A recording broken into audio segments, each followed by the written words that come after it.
BNP chairperson ও সাবেক প্রধানমন্ত্রী বেগম খালেদা জিয়ার মৃত্যুতে শোক বার্তা পাঠিয়েছেন প্রধান উপদেষ্টা ডক্টর মোহাম্মদ ইউনূস। এছাড়া গুলশানে গিয়ে শোক বইয়ে স্বাক্ষর এবং ভারপ্রাপ্ত চেয়ারম্যান তারেক রহমানের সঙ্গে সাক্ষাৎ করেছেন বাম গণতান্ত্রিক জোট ও বিএনপির যুগপৎ আন্দোলনের সঙ্গী 5টি রাজনৈতিক দলের নেতারা।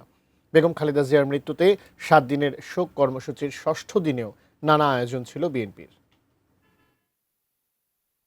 সাবেক প্রধানমন্ত্রী ও বিএনপি চেয়ারপারসন বেগম খালেদা জিয়ার মৃত্যুতে অন্তর্বর্তীকালীন সরকারের প্রধান উপদেষ্টা অধ্যাপক ডক্টর মোহাম্মদ ইউনূসের পাঠানো শোকবার্তা দলের ভারপ্রাপ্ত চেয়ারম্যান তারেক রহমানের হাতে পৌঁছে দেওয়া হয়েছে। সোমবার বিএনপি চেয়ারপারসনের গুলশান কার্যালয়ে প্রধান উপদেষ্টার একান্ত সচিব সজীব এম খায়রুল ইসলাম এই শোকবার্তা হস্তান্তর করেন। সোমবার সকালে গুলশান কার্যালয়ে এসে শোক বইয়ে স্বাক্ষর করেন বাম গণতান্ত্রিক জোটের নেতারা। পরে তারেক রহমানের সঙ্গে বৈঠকে তাঁরা দেশের রাজনৈতিক পরিস্থিতি, আইনশৃঙ্খলা ও অর্থনৈতিক অবস্থা এবং উগ্রবাদের উত্থান সহ বিভিন্ন বিষয় নিয়ে আলোচনা করেন।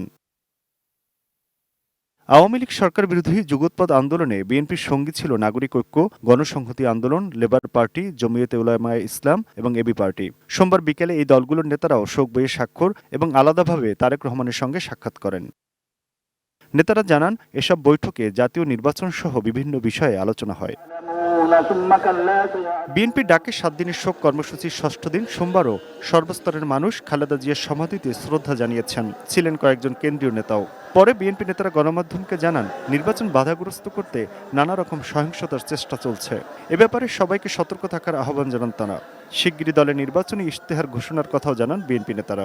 আজকে স্বাধীনতাকে সুরক্ষিত করতে হলে বিএনপি ছাড়া, যেমন দেশনায়ক তারেক রহমান ছাড়া কোনো বিকল্প নাই। আগামী দিনে নির্বাচনকে সফল করা শুধু রাষ্ট্র পরিচালনার জন্য যে ইশতেহার এবং পদক্ষেপ, সেগুলো খুব অল্প সময়ের মধ্যে আপনাদের সামনে প্রায় 16 বছর তিনি সংগ্রাম করেছেন স্বৈরাচারী আওয়ামী লীগ সরকারের একদলীয় শাসনের বিরুদ্ধে।